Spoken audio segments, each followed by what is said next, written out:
الحمد لله وكفى وسلام على عباده الذين اصطفى أما بعد أعوذ بالله من الشيطان الرجيم بسم الله الرحمن الرحيم وإذ يرفع إبراهيم القواعد من البيت وإسماعيل ربنا تقبل منا إنك أنت السميع العليم ربنا واجعلنا مسلمين لك ومن ذريتنا أمة مسلمة لك صدق اللہ العظیم۔ بزرگان محترم اور برادران اسلام، جو آیت کریمہ ابھی پڑھی گئی یہ سورہ بقرہ کی ایک آیت ہے جو سیدنا ابراہیم علیہ السلام اور ان کے نیک فرزند اور نبی حضرت اسماعیل علیہ السلام ان حضرات نے کعبۃ اللہ کی جب بنیادیں اٹھائی ہیں تو اس کام سے فراغت پر حضرت ابراہیم اور اسماعیل علیہ السلام نے چند دعائیں مانگی ہیں۔ ان دعاؤں میں سے یہ دو دعائیں، ان دعاؤں میں ہمارے لیے بڑے عبرت و عزت کے اور نصیحت کے پہلو ہیں، اور ہمارے لیے آئندہ کی زندگی میں یہ دعائیں مشعل راہ ہے، ہماری رہنمائی کرتی ہے۔ اس لیے مناسب ہے کہ ان دونوں دعاؤں سے متعلق ہم کچھ سوچیں اور ان کو اپنے لیے مشعل راہ بنائیں۔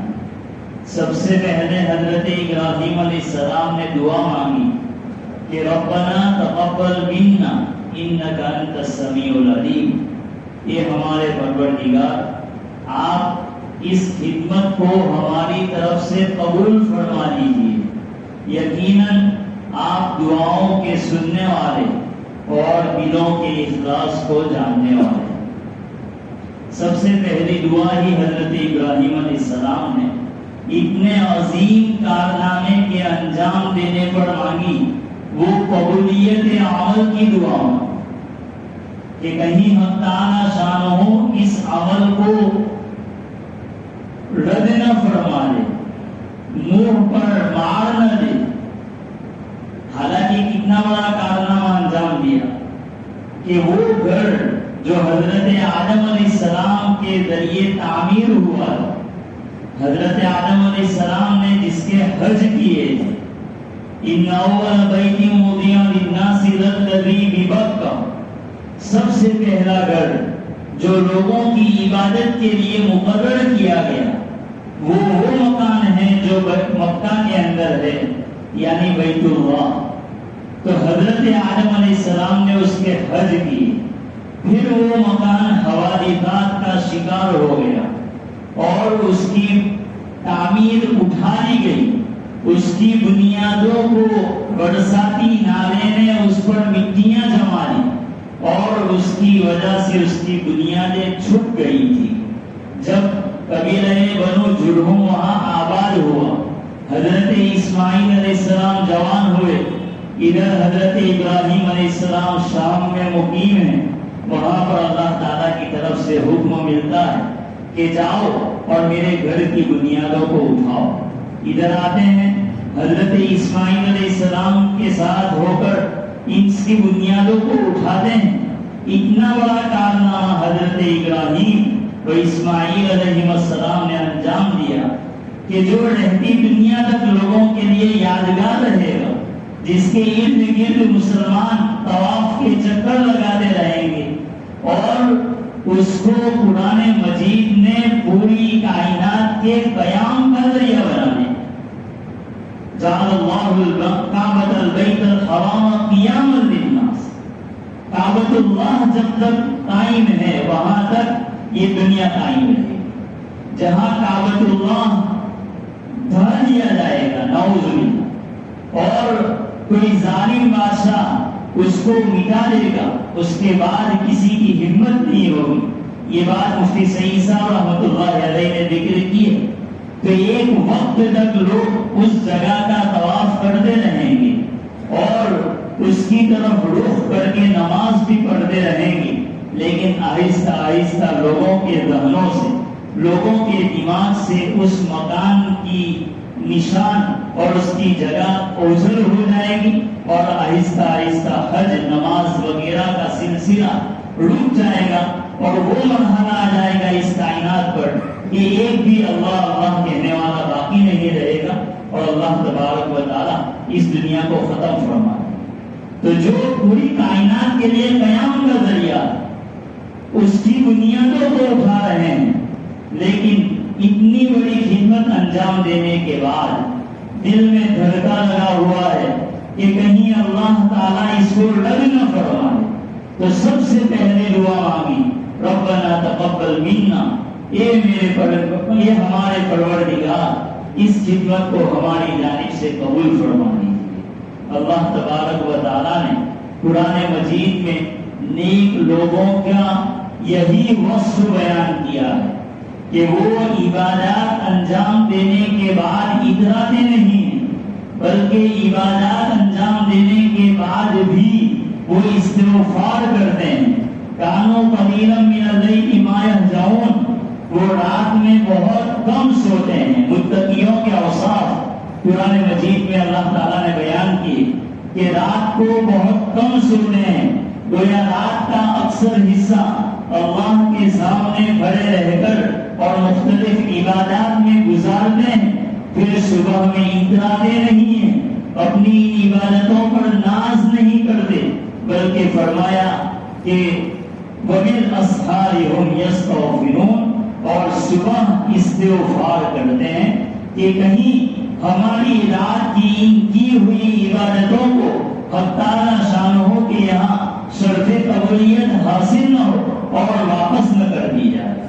نبی کریم صلی اللہ علیہ وسلم کے بارے میں صحابہ فرماتے ہیں، اذا انصرف من صلاته استغفر ثلاثا، جب نماز سے فارغ ہوتے تھے تو 3 مرتبہ استغفار فرماتے تھے، ثم قال، پھر فرماتے تھے اللہم انت السلام و منک السلام، دعا بعد میں کرتے تھے، پہلے 3 مرتبہ استغفار فرماتے تھے، حالانکہ عبادت انجام دی ہے، کوئی گناہ نہیں کیا، پھر بھی عبادت انجام دینے کے بعد استغفار کے کیا معنی؟ وجہ یہی ہے کہ کہیں اللہ تبارک و تعالیٰ اس عبادت کو رد نہ فرما دے، اور اگر کوئی آدمی انتہائی خشوع و خضوع کے ساتھ اور بہت زیادہ اللہ کی توجہ اور دھیان کے ساتھ بھی اس عبادت کو انجام دے، تب بھی حال یہ ہے کہ ما عبدناک حق عبادتی وما عرفناک حق معرفتی، اے باری تعالی جیسی آپ کی عبادت کا حق ادا کرنا چاہیے تھا ہم نہیں کر سکتے۔ اصل بات یہی، اسی لیے نیک بندوں کا یہی حال قرآن مجید نے اور احادیث کے اندر ذکر کیا گیا ہے۔ حضرت عمر رضی اللہ تعالیٰ عنہ، اللہ کے رسول صلی اللہ علیہ وسلم فرماتے ہیں، لو کان بعدی نبیا لکان عمر، اگر میرے بعد کوئی نبی ہوتا تو عمر نبی بنتا۔ اتنی بڑی شخصیت ہے جن کے دور خلافت کو ضروری انتہائی قیمتی دور اور نمونہ سمجھا جاتا ہے، لیکن اس کے باوجود دل کے اندر کھٹکا لگا ہوا ہے، اور اخیر عمر میں جب حضرت عبد الرحمن بن عوف رضی اللہ تعالیٰ عنہ نے حضرت عمر سے کہا کہ آپ کیوں غمزدہ ہوتے ہیں، آپ نے تو نبی کریم صلی اللہ علیہ وسلم کی رفاقت میں فلاں فلاں محاذ پر فلاں فلاں کارنامے انجام دیے ہیں، آپ کے ذریعے اتنی بڑی خلافت اسلامیہ وجود میں آئی ہے، آپ کیوں ڈر رہے ہیں؟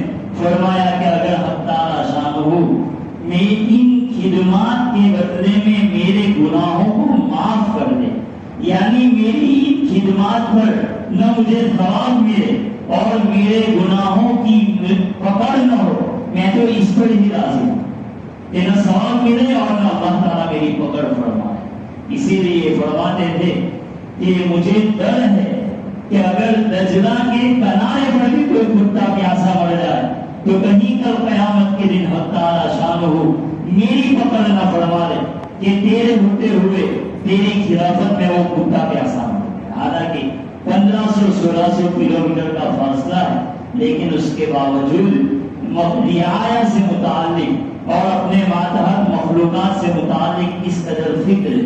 اسی لیے جب آخر حج فرمایا تو حج سے فراغت کے بعد دعا مانگی کہ باری تعالی اس اسلامی خلافت کا رقبہ بہت پھیل گیا اور بہت دور دراز علاقوں میں اسلامی حکومت پھیل گئی ہے، تو مجھے اندیشہ ہے کہ کسی کی حق تلفی کی وجہ سے اس کا وبال میرے سر پر آ جائے، اس لیے باری تعالیٰ مجھے اٹھا لیجیے.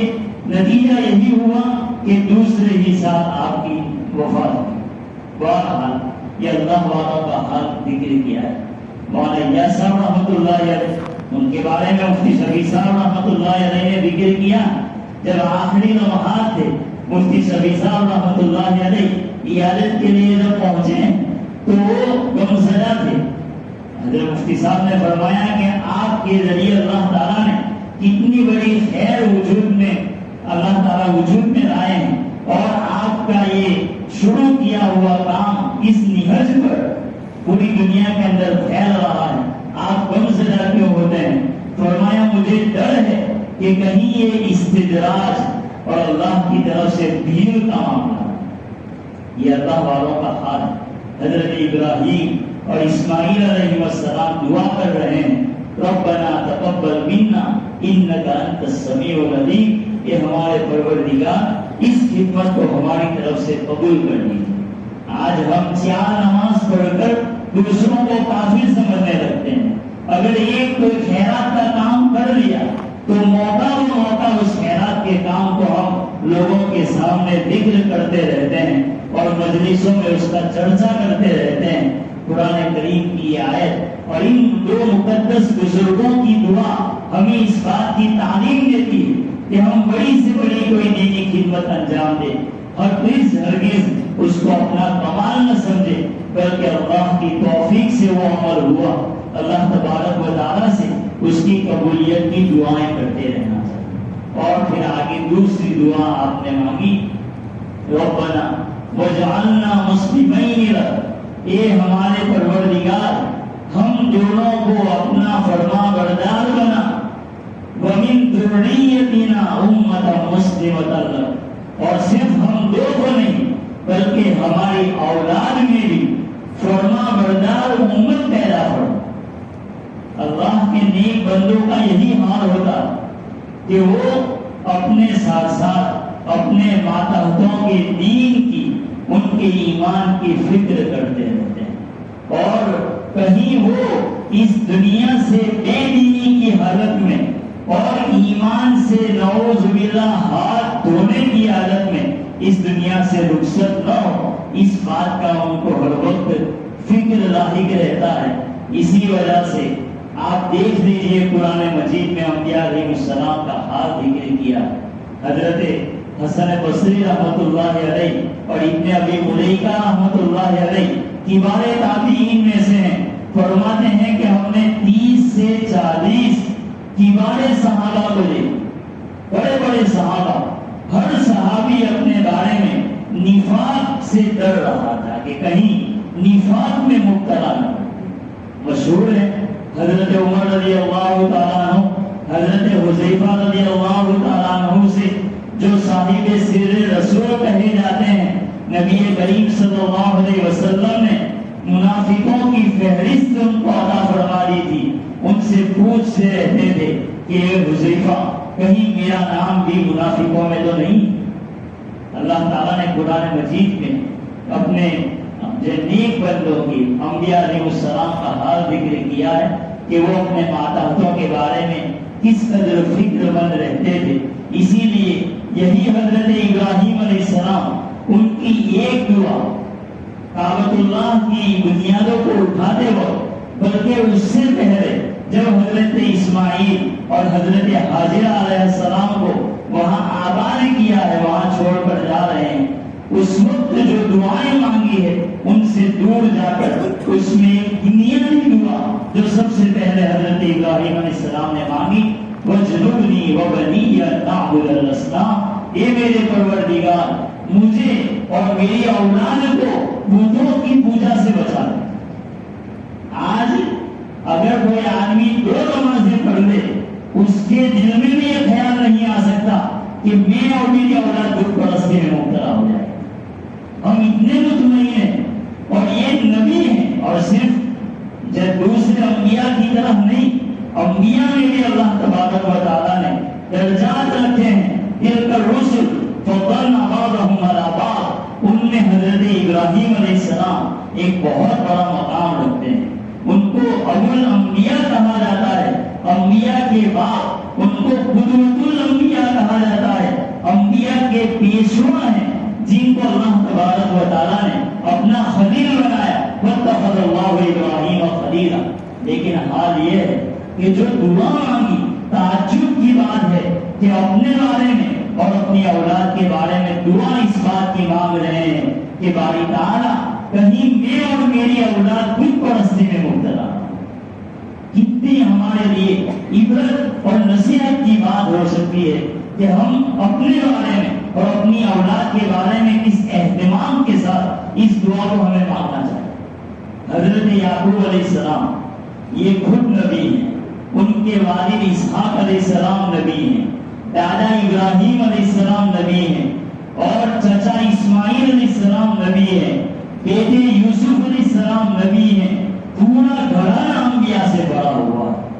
آج اگر کوئی اللہ والا ہو اور اللہ کا ولی ہو تو اس کی بزرگی کے آثار ہم اس کے خاندان کے بچوں کے اندر دیکھتے ہیں, اور ان بچوں کو دیکھ کر ہم سمجھ جاتے ہیں کہ ان بچوں پر کسی اللہ والے کا اثر پڑا ہے, کسی اللہ والے کا سایہ پڑا ہے. تو اندازہ لگائیے کہ یہ تو پورا گھرانہ انبیاء علیہ السلام کا تھا. وہ تو بت پرستی تو دور کی بات, گناہوں کا بھی خیال ان کے دلوں میں نہیں آ سکتا تھا. ایسے لوگ تھے, لیکن اس کے باوجود قرآن کہہ رہا ہے ام کنتم شہداء اذ حضر یعقوب الموت. جب یعقوب علیہ السلام کی موت کا وقت قریب آیا, کیا تم لوگ وہاں موجود تھے؟ ظاہر سی بات ہے کہ امت محمدیہ اس وقت موجود نہیں تھی. اللہ تعالیٰ فرماتے ہیں کہ ہم موجود تھے. ہم بیان کرتے ہیں, سنو اس وقت کیا ہوا تھا. فرمایا اذ قال لبنیہ ما تعبدون من بعدی.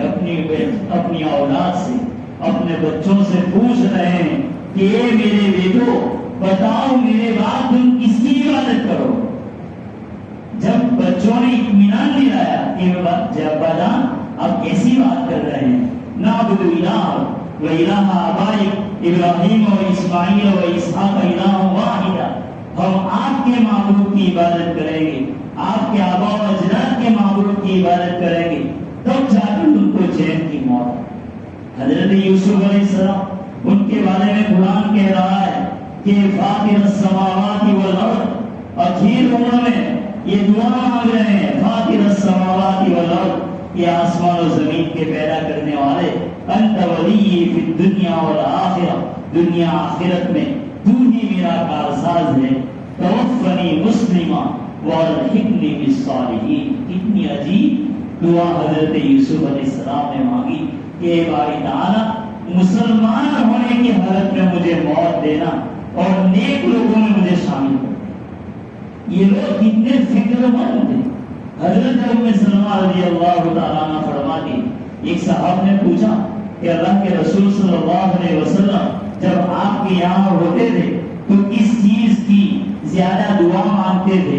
تو حضرت ام سلمہ رضی اللہ تعالیٰ عنہ نے فرمایا کہ نبی کریم صلی اللہ علیہ وسلم سب سے زیادہ یہ دعا مانگتے رہتے تھے, یا مقلب القلوب ثبت قلبی علی دینک. اے دلوں کو پھیر دینے والے, میرے دل کو ایمان پر ثابت قدمی نصیب. نبی کریم صلی اللہ علیہ وسلم اس دعا کے ذریعے ہمیں تعلیم دینا چاہتے, اس لیے ہمیں خود اور ہمیں اپنی اولاد کو بھی اس بات کی اہمیت ان کے دلوں میں بٹھائیں کہ ایمان جو اللہ تبارک و تعالیٰ نے بغیر محنت و مشقت کے ہمیں عطا فرمایا. آپ پوچھ لیجیے ان لوگوں کو کہ جو پہلے غیر مسلم گھرانے میں پیدا ہوئے تھے اور اسلام کی حقانیت ان کے دلوں میں جب بیٹھی اور ان کے دلوں میں اسلام لانے کا داعیہ اور جذبہ پیدا ہوا, جب وہ مسلمان ہوئے ہیں تو کیسے پر خطر حالات سے اور سماج کی کس قدر طعن و تشنیع سے ان کو گزرنا پڑا۔ اگر کوئی کمزور قسم کا آدمی ہو تو وہ ان طعن و تشنیع کو سن کر اور سماجی دباؤ کی وجہ سے ممکن ہے ایمان لانے کا خیال ہی دل میں نہ آئے۔ اللہ کا اتنا بڑا فضل ہوا، ہمیں اللہ تعالیٰ نے ایمان والوں کے گھروں میں پیدا کر دیا، لہٰذا اس کی اہمیت کو ہم خود بھی سمجھیں، اپنے بچوں کو سمجھائیں اور ان کے لیے دعائیں مانگیں۔ آپ اندازہ لگائیے، انبیاء علیہ السلام کو اللہ تبارک و تعالیٰ ہدایت ہی کے لیے بھیجتے ہیں، لیکن اس کے باوجود نبی کریم صلی اللہ علیہ وسلم سے کہا جا رہا ہے انک لا تہدی من احببت ولکن اللہ یہدی من یشاء۔ اے پیغمبر، آپ جسے چاہے ہدایت نہیں دے سکتے، ہدایت تو اللہ تبارک و تعالیٰ اپنے خاص منشے سے جس کو چاہیں گے عطا فرمائیں۔ چچا ابو طالب مر رہے ہیں اور نبی کریم صلی اللہ علیہ وسلم کی آخری درجے کی تمنا ہے کہ چچا ایک مرتبہ کلمہ پڑھے۔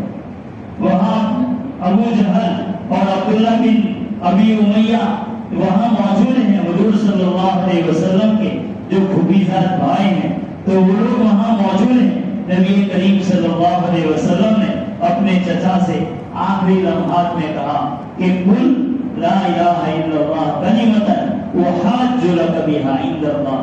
یہ چچا جان، ایک مرتبہ کم از کم کلمہ پڑھ لیجئے تاکہ میں اس کلمے کے واسطے سے اللہ تبارک و تعالیٰ کی یہاں آپ کے لیے سفارش کر سکوں۔ کلمہ تو ضروری ہے، یہ وہاں کا سرٹیفکیٹ ہے، اس کے بغیر تو کامیابی مل ہی نہیں سکتی ہے۔ دنیا کے اندر اگر ہمارا رشتہ دار، مثلا ہمارا بھتیجا، کسی عہدے کے لیے درخواست دے اور اس عہدے کے لیے جن جن لوگوں نے درخواستیں دی ہے تو ان کا انٹرویو جو آفیسر لینے والا ہے وہ آپ کا جگری دوست ہے، آپ کا لنگوٹیا دوست ہے۔ اب آپ کا بھتیجا آپ سے آ کر کہے کہ میں نے فلاں عہدے کے لیے درخواست دی ہے اور جو انٹرویو لینے والا ہے وہ آپ کا دوست ہے، آپ میری سفارش کر دیجیے۔ آپ سب سے پہلے اس سے یہ سوال کریں گے کہ اس عہدے کے لیے جس ڈگری کی ضرورت ہے کیا وہ ڈگری تیرے پاس ہے؟ ڈگری اگر ہے تو پھر سفارش کام کر سکتی ہے، ڈگری ہی نہ ہو تو پھر سفارش کہاں سے کام آئے گی؟ اللہ کے رسول صلی اللہ علیہ وسلم نے فرمایا ایک مرتبہ کلمہ پڑھ لیجئے تاکہ اس کلمے کے واسطے سے اس کو سہارا بنا کر میں اللہ تبارک و تعالیٰ کے یہاں آپ کے بارے میں سفارش کر سکوں۔ دیکھ لیجئے، چچا ہیں، حضور چاہتے ہیں، لیکن پھر بھی آخری جملہ ان کی زبان سے نکلا علی ملت عبد المطلب، عبد المطلب کے دین پر مرنا۔ اختار النار علی العار، ابو جہل نے جو کہا تھا کہ تم ایمان لے آؤ گے تو مکہ کی عورتیں اور بچے تانا لیں گے کہ اخیر انہوں نے اپنے بھتیجے کے دین پر ایمان لے آیا اور ڈر گیا، تو اس کی ان کی زبان سے یہ جملہ نکلا تھا اختار النار علی العار، میں جہنم کی آگ پسند کر سکتا ہوں لیکن لوگوں کی طعن و تشنیع پسند نہیں۔ یہ واقعہ بھی ہمیں بتا رہا ہے کہ یہ ایمان کی دولت جو اللہ تعالیٰ نے ہمیں عطا فرمائی ہے، اس کی حفاظت کی بہت ذمہ داری اور بہت ضرورت ہے کہ ہم اس کی حفاظت کریں اور اس کا اہتمام خود بھی کریں، اپنے بچوں کو بھی ایمان کی اہمیت سمجھائیں، ان کو دینی مجلسوں میں بٹھائیں، قرآن و حدیث کے اسباق ہوتے ہوں، اللہ کے رسول صلی اللہ علیہ وسلم کی ارشادات جس مجلس میں پڑھے جاتے ہوں ان مجلسوں میں خود اپنے آپ کو بھی بٹھائیں اور اپنے بچوں کو بھی ایسی نیک صحبتوں میں بٹھائیں، تو اس صورت میں اللہ تبارک و تعالیٰ ہمارے ایمان کی حفاظت فرمائیں گے اور اس کے ساتھ ساتھ ہم اپنے لیے اور اپنے بچوں کے لیے دعائیں بھی مانگیں کہ اللہ تبارک و تعالیٰ ایمان پر ثابت قدمی نصیب فرمائے اور کہیں ایسا نہ ہو کہ آخری لمحات میں یہ بیش بہا پونجی اور سرمایہ خدا نہ خواستہ، ہزار بار خدا نہ خواستہ ہم سے چھین نہ لیا جائے۔ اللہ تبارک و تعالیٰ ہم تمام کے دین و ایمان کی حفاظت فرمائے۔ وآخر دعوانا